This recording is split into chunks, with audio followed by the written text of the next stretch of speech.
What's up guys, this is Cody here, and today in this video I'm going to be showing you 5 features that Apple killed in iOS 11. So this is going to be features that you have right now on iOS 10 that you're not going to get on iOS 11. Now keep in mind that iOS 11 is still in beta 1, so it's possible some of these features may come back, but right now they are nowhere to be found. So let's go ahead and jump into this and see what we've lost. So as you guys know, on iOS 10, there was actually native Facebook and Twitter integration. So if you take a look at my device on iOS 10 right here, you can see that we have Twitter and Facebook logins right here. Now, we actually don't have that in iOS 11. So if we go ahead and go into the settings here and we scroll down, you'll notice that that is nowhere to be found anymore. So basically what this means is that third-party developers won't be able to connect directly to those social media accounts using your default login details.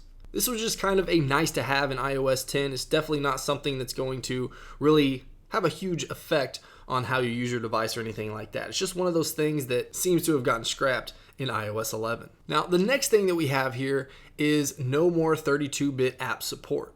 Now, you can actually check to see what applications that you have on your device. You can see that I have a ton of applications.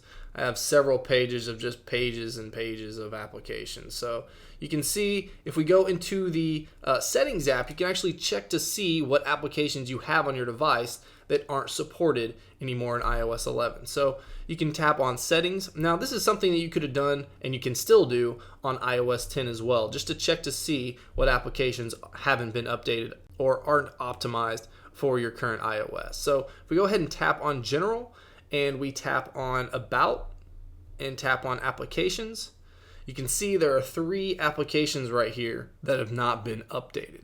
So for instance, if we go ahead and try to launch one of these applications,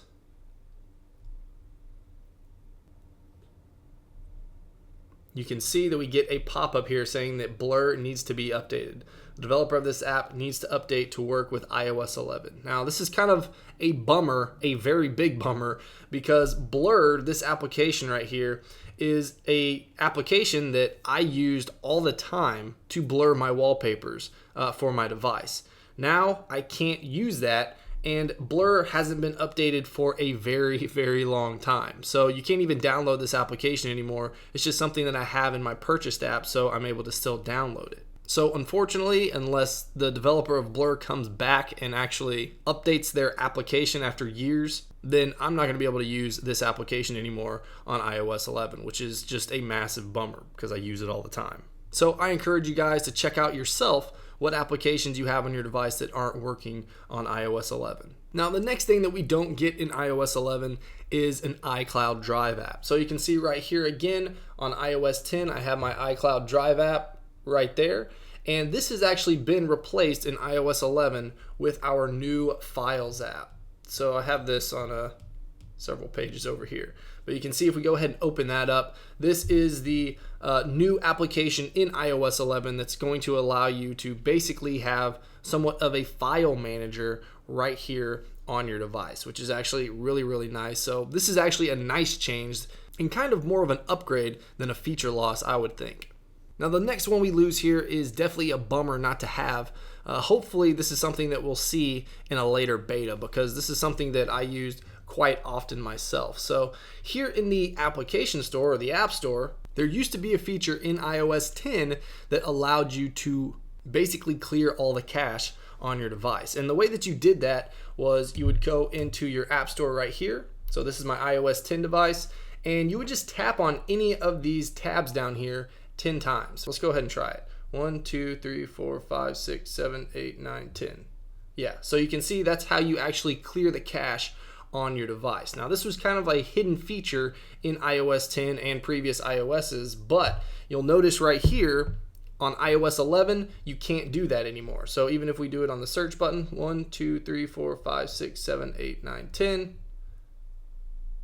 you can see it doesn't matter how many times you press it, it does not clear that cache. So that's kind of a bummer, because it would really actually clear up quite a bit of storage that we could use for other things like pictures, photos, videos, or applications. Now, last but not least, this is probably the one that I'm most upset about, probably one a lot of you guys are upset about too, and that's having the ability to use a 3D press on or while inside an application in order to open up the next application or go directly to your app switcher.